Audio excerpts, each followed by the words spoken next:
Welcome to the first edition of the OU Insider Recruiting Blitz. My name is Brandon Drumm. I'm here with the Rivals Mid-South recruiting national recruiting analyst, Marshall Levenson. Marshall, thank you for joining us. This is going to be a fun little deal that we're going to do here. We're going to talk about Michael Fasusi. We're going to break down his recruitment 24, 36 hours before he announces his final decision on Wednesday at 2:30. We're going to talk about the 26 rankings that just dropped on Rivals. They're in on a lot. They've got a few that are in the top 100 already committed. A lot of good stuff to talk about right there. So we're going to dive into that. But first, let's talk about Michael Fasusi, the 2025 five-star offensive tackle out of Louisville, Texas. You've been covering him for a few years. You've been around him. You've watched him in person. He's down to Oregon. He's down to Texas, Texas A&M, Missouri, Oklahoma. What is one of those schools getting in Michael Fasusi, the number 11 overall player, five-star offensive tackle in 25 class?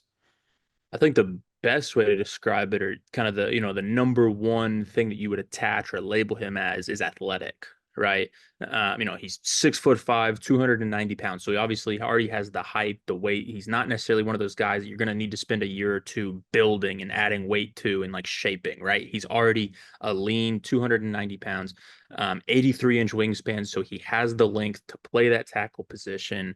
Because 6'5", sometimes that might be a guard, that might be a tackle. That's kind of that middle ground if you could play both, but he can play the tackle position. He has the length to do that and the athleticism, and that, I think he has a 32-inch vertical. So the explosion at someone weighing 290 pounds, jumping, 31, 32 inches, that just shows you the level of athlete that he is. So when you think about the left tackle, or any tackle, or protecting that blind side, you wanted to be able to explode out of your stance, your kick, to be catching up to these edge rushers, and especially going to, like you just mentioned, five heavy hitters, whether it's the SEC or the Big Ten.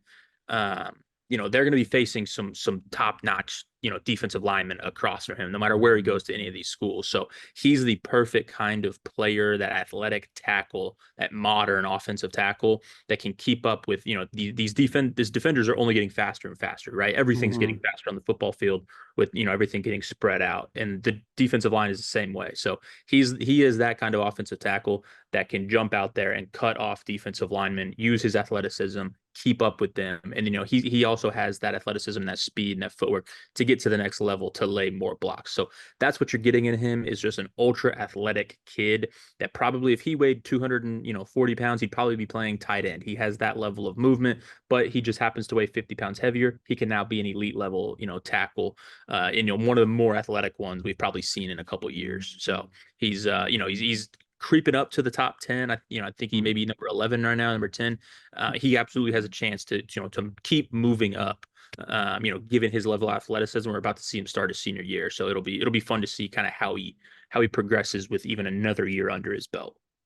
And if you were to, I guess, compare him to somebody, just maybe NFL, maybe college, maybe I don't know. To Yeah, me, he's an interesting guy. I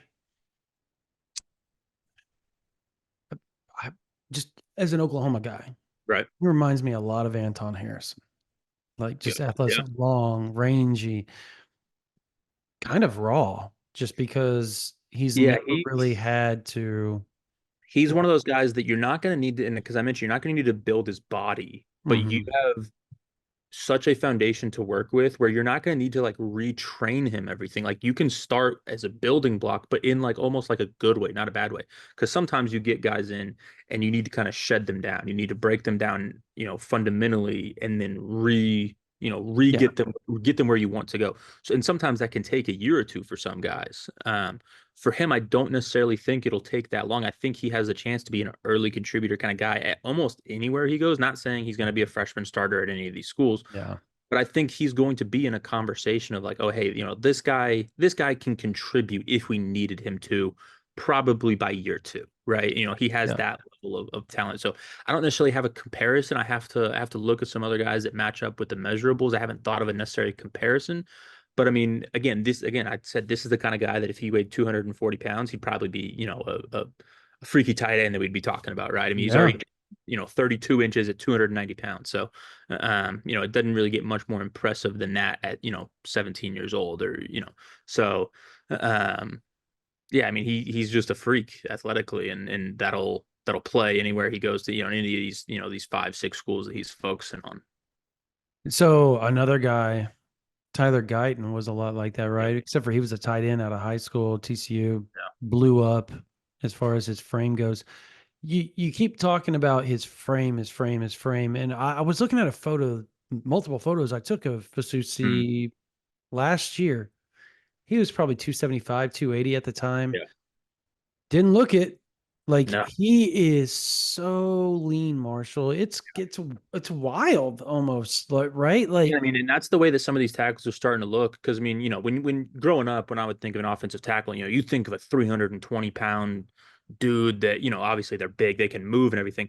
But now you're starting to see some of these elite tackles. Now, are there some that are absolutely still massive? Of course. And we're still right. talking about a large human. I don't want to say that 6'5", 290 is not a large human. Right? We're talking about, these are freaks, man. Like these are different species from Genetic lotteries. yeah, these are genetic lottery winners. So, when I say the 6'5", 290 is not as big as some tackles used to be or whatever, but if you look at him, he does not look like he's creeping up on Mm, 300 pounds, right? Which no. tells you that he can probably play at 305, 310 in the future when he gets into a college weight room and look like just, I mean, look like he's chiseled, right? And so, and I want to say, flat stomach, flat chest, all this stuff, that's what some of these guys are starting to look like. And, they're some of the best, tackles in football. So, he's going to add mass. Everyone does. So the fact that he looks like he does, it just shows he could put on weight, and hold that, again, the frame.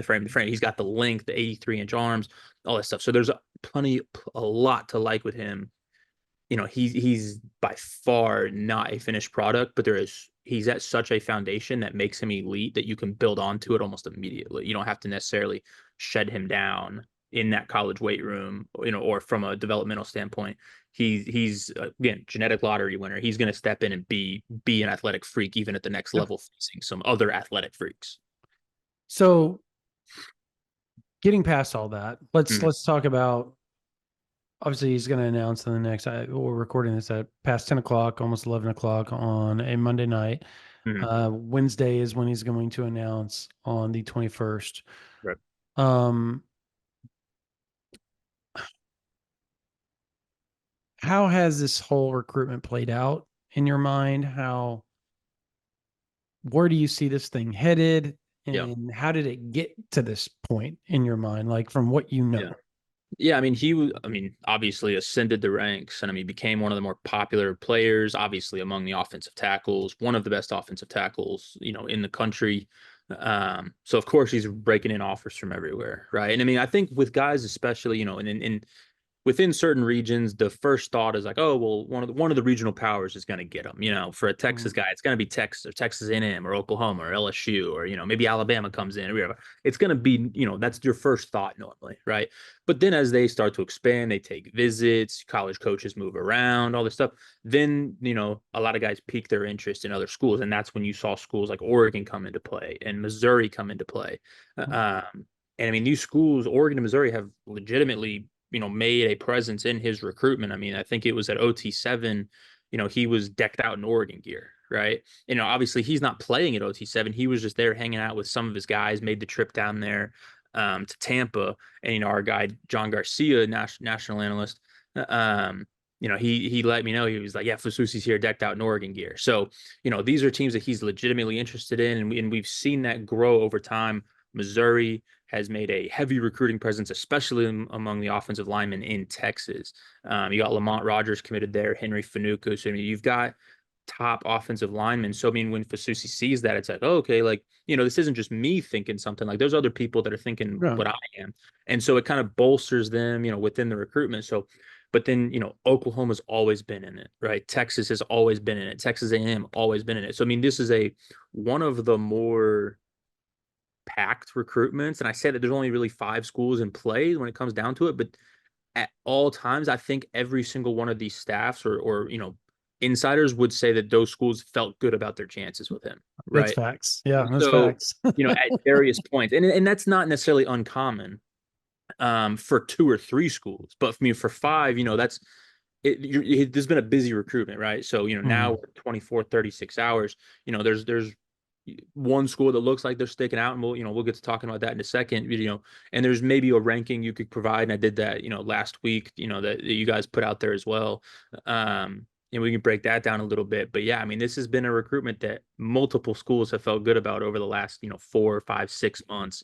And now it's coming to, in theory, an end. He's making a decision. Mhm. Obviously, there's still 5, 6 months until signing day. So, who knows what happens, but he's ready to make a commitment. So it's all of this is boiled into what is now. And it's been one of the more packed or fascinating recruitments, and just in terms of how much back and forth seemingly there was between different Right. schools. Well, you said let's talk about the leader at this juncture, Yeah, and I think I made it pretty clear yeah, um yeah, last week. But I look, I talked about this on the radio and the space the other day, that I yeah, by no means thought that there would be like this domino effect that fall. I told Parker I did not expect it to happen until tomorrow, Tuesday. I was like, Tuesday, the morning of, yeah, yeah, and then the morning of, you'll probably see some picks matriculate in for Oklahoma.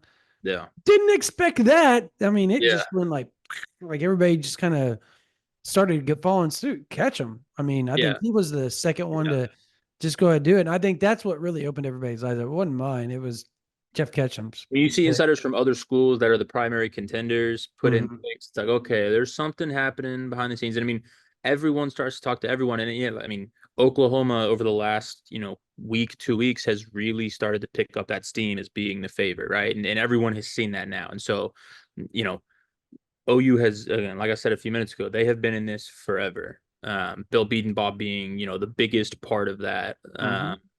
That relationship. He's been up there, I don't know how many times, right? It feels like they got the family on board, so They're there's best some friends confidence, right? as Yeah, well. yeah. There you go. Yeah, there's friends involved, so it feels like Oklahoma's in a really good spot heading into this last stretch. Now you never want to count out programs like Texas or Oregon or even Missouri has shown that they can reel in Texas big dogs. A&M. And Texas A&M, you know, Mike Elko, there's a real relationship there. Mhm. So all of these schools, and this what makes recruitments like this fun. You could argue that all five of those schools have become they have a knack for ruining other They teams' do. recruitment, right? They do. All five of those schools seemingly jump in when things seem official and final within, I mean, even call it 24, 12, 24 hours. All five of these schools have been, oh, nope, gotcha. Sorry, Mhm. Texas, or sorry, OU. Like who knows, right? So, um, I mean, it feels like Oklahoma has the momentum, but there this is a marathon, right? It's not a so that's how it feels right now. There's been a lot of confidence. A lot of people have expressed their confidence in Oklahoma. And again, the friends relationship, it seems like the family's on board. So Bill Bedenbaugh looks like he's done a really good job in this one. And, I think it was pointed out on social media. I think maybe Parker was a part of this, but he's announcing on Bill Bedenbaugh's birthday. That was something going around on Right. social media. So there's a couple storylines to look at there, but it looks like OU is in the driver's seat with down this what you would consider the actual final stretch before a decision. Yeah, and for those that don't know, Michael Fasusi is going to be announcing on Wednesday, August 21st. His announcement will be at his high school in the Hmm. Louisville High School auditorium. Everybody that is invited or allowed to go should start to congregate in there about 2:15. Announcement will be around 3 p.m. Marshall and I both will be there to see that announcement take place. We both feel, as of Monday, August Yeah. 19th, it's Oklahoma. We'll see what Yeah. happens. NIL is a crazy, Yep. crazy time when Yep. it comes to recruiting. So, and as Marshall eloquently put, these five programs are NIL savants. Yeah. and they like to ruin people's lives. So we'll see how this plays out. OU fans, don't count your chickens too fast. Yeah. Um, there's also a big announcement as far as rivals goes with the Yep. 26 to the top 250 rivals 250 for 2026 class coming out. I got it pulled up right here, Mhm. and it is quite. There was some players, Marshall, that made some big jump. I mean, Faison, Yeah. Brandon, my goodness, what he went up 128 spots to number Yeah, he six was. ranking. I don't know if he was the biggest riser, but he might have been. He certainly, in terms of the scope of where he landed, that's for sure. Yeah, 5-star QB now. That Yeah. that was what can you when you walk us through how these rankings go about? Because I think a lot of people want to know Yeah. the nook and cranny behind the scenes part of it because they're like, well, this guy should be ranked or this guy should be ranked. Can you walk them how you guys go about deliberating and coming up with all this stuff? Yeah, I think one of the most important things when it comes to rankings, at least, with rivals in our team, the whole idea or the whole where the conversation starts is NFL projection, NFL draft projection, right? That Mhm. is why you see 32 5 stars every cycle that represent the 32 first round picks, right? So if you're a 5 star prospect, you are in theory, we are projecting, you are predicting that you will be a first round pick talent, coming out of college, whenever that is, 3, 4 years. So when we go and see people in person, or we're watching film, or we're looking at measurables, there's all of those things are combined. Some people value measurables over, necessarily the what they've done so far. Some people are like, I want to see you do it. I don't really care about the number, like the projection, the stats, all that stuff. So we have a group of people that come together, and everyone goes and sees people out, in the field, so to say, at events, and our own events, others events, games, practices, camps. So we compile all this information and all these thoughts, and then it comes together, and it's like, okay, if you, as of today, when we're doing a ranking, if this were the NFL draft, where would this guy fall given his positional value, given his skill set, given his, production to this point, his measurable projection at that position? So all of these things. So sometimes, there's maybe sometimes that guys have crazy, crazy numbers, and people are like, well, they did this, this, this. How are they not ranked higher? It's like, okay, well, if you look at this style of player in the NFL draft, it's maybe not as valued as high as this position, or maybe this size of player, maybe this style. So that's the big thing. And I mean, and it kind of goes into Faison Brandon. When we looked, me and Adam Friedman went out to the Under Armour Future 50, and we saw Faison Brandon in person, and you look at him, and he's one of those off the bus guys. It's like, yeah, that looks like a future NFL quarterback, right? I mean, the Mhm. size, the arm, the athleticism, again, like those are things that NFL teams and, those scouts are looking for. So in turn, we are looking for those things. And so, he's played already. We've seen him on the field, and then when you see him, perform how he did against these other top prospects in the class, and we can get to Jaden O'Neal in a minute. He was another one that was at this camp, that saw a rise in the rankings. That's what those are the primary. There's long discussions, there's back and forth. Those are the kind of primary thoughts that go into doing these rankings, and that is why, that's why they fall how they do, is Mhm. looking at kid, not only what they've done now, but also in the future, positionally, statistically, just the production, where they fit, and kind of how we think they're going to progress at their position, and where they fall in terms of value. So the biggest riser, by the way, just for those that don't know, is a player by the name of Jake Gruel. Oh, here we go. Yeah. Uh, yeah, man, we both saw him at the 5-star challenge. My lord, does he have a motor on him? Yeah, that's a jitterbugs are normally considered, like, your slot receivers, your smaller guys. That's a jitterbug at the defensive line. Like, Yeah, he is just all go. Yeah, he was impressive. So I couldn't remember who was the biggest riser, but he was definitely worthy of making quite a jump. 185 spots. Yeah. That's impressive, Marshall. I gotta Yeah. tell you, and again, he was worth it. He has visited Oklahoma twice. Hmm. He's visiting. He's supposed to go for the Alabama game, but I think it may get moved to the Tennessee game, Hmm. from what I'm hearing potentially. But we reported this on OU Insider already. This will be his third visit to Oklahoma. I want to start though at number 23, John Turntine the third. Yep. Obviously, he's a TCU legacy, so everybody kind of thinks that North Crowley, TCU, that he is just this lock there, but I don't see it that way. He's visited Oklahoma, Yeah. I think 4 or 5 times already. He will be back for the Tennessee game, from my understanding.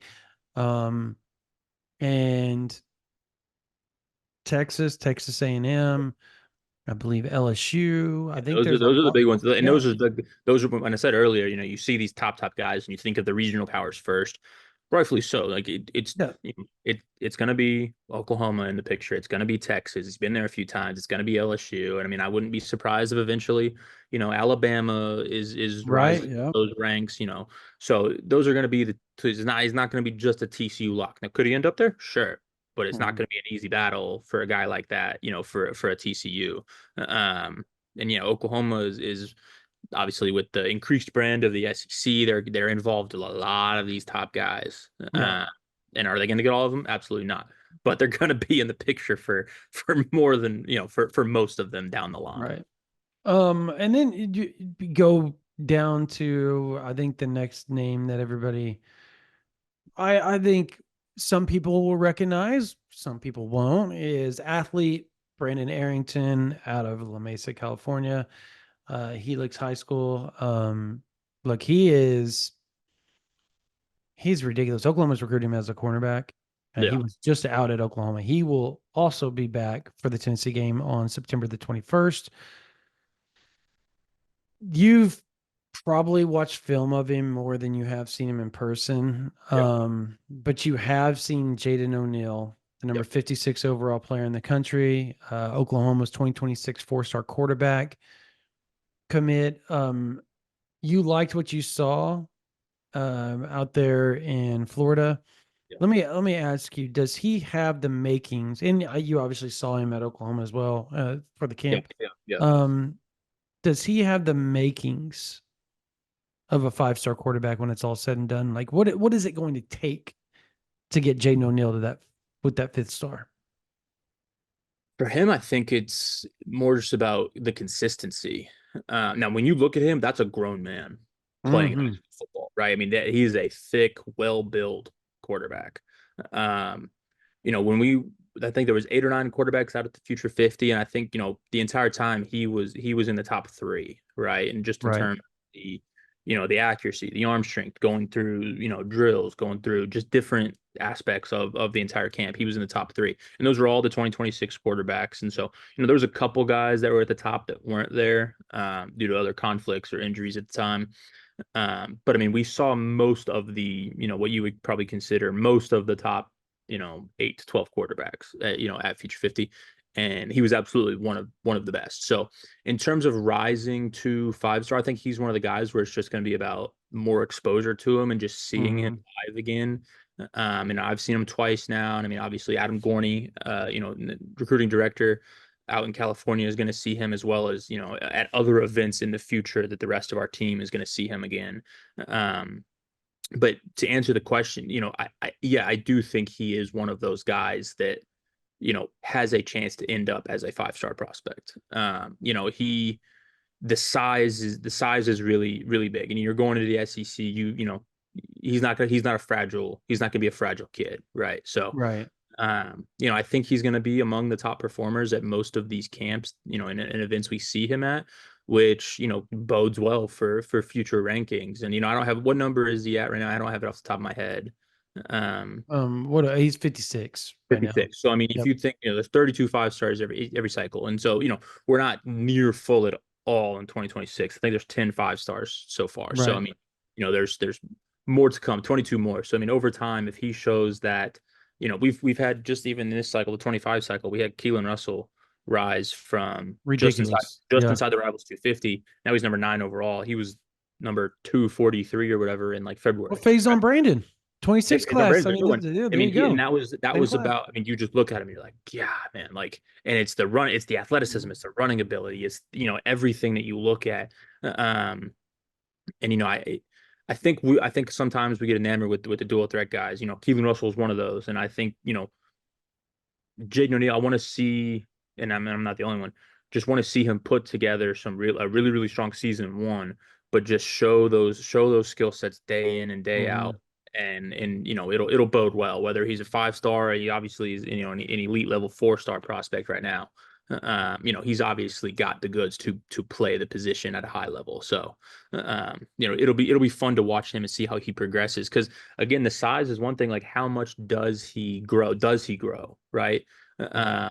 Does his body change at all? So those are just going to be things we look at over the next year or so, to see how those things play out, see how he morphs as a prospect, and what he looks like at the quarterback position. So you didn't get to cover him, but I did. Talking about Caleb Williams, Yeah. and I've gotten to know, obviously, and I've actually told, told Jaron O'Neal, Jaden's dad, Yep. this, and I even told Carl Williams this the other day. That they're very similar in how they have raised their kids and Yeah. how they go and they attack competitiveness. Their whole mindset is to prove that they're the best. Yeah. Like that's their And goal that is like and they're that is going that and is they one want to thing that prove. that is one thing that we do see in a lot of guys. I mean, there's a lot of guys where it's like, if you're picking if you're picking between A and B, and one guy just has a absolute will to win, right? And Yes. there's another guy that's just like, maybe he's a great football player, but you're like, I don't know if it's all there, between the head and just the competitiveness. You're most time you're going to side with the guy that is going to go get it. So that is an absolute upside and an intangible that you look at, especially with quarterbacks. You want Yeah. guys that go and get it. So I mean, that'll bode him well in the future as well, just given his effort level and that determination that certainly stands out, Mhm. in a rankings context. Yeah, no doubt. Another guy that's just a little bit further down, also committed to the University of Oklahoma at the running back spot, is Jonathan Hatton Jr. out of Sapolo, Texas. Yep. Moved up 12 spots to number 62. He was originally number 74. Why the jump there? What have you liked that you have seen from Hatton Jr.? I mean, the number one thing, there's some of these other running backs in Texas, and Hatton, this is included with Hatton, they have shown that they have real speed early on, Mm-hmm. right? I mean, I think Hatton was a 10.6, maybe 10.7, somewhere in there as a sophomore. I mean, that's at 15 years old, probably. That's moving, right? Yeah. So I mean, that's a big thing with him is the level of speed he can play with. And none of these guys are overly big. You're not these are none of these guys are 6'3", 6'4" running backs. These are the 5'10" to 6 foot running backs that can just ball. And so that's what a lot of this class looks like. And Hatton fits that, to a T. And he's been committed for a while already.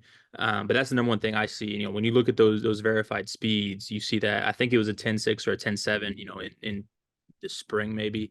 Mm-hmm. Uh, so okay, he's a mover. And those guys that, if you're running 10.6, 10.6, 10.6 or 10.7, as a going into your junior year, technically, it's okay. Well, going into your senior year, that might be a 10.4, 5, like 10.4 guy, 10.5, and that's, I mean, you're talking about a running back that is moving, right? Yeah. So, I like to see that. That's the number one thing that stands out to me. So, I mean, that was, not a massive rise for him, but 12 spots was, I thought, was a healthy bump for him from what we've been able to see to this point. And obviously, the sophomore to junior bumps are always massive for guys. So, I'm excited to see what he does, and I'm going to get out there for a game or at least a practice, to see him up close again this season. So, yeah, he'll be one that Oklahoma fans will have plenty of fun watching if they haven't seen him already.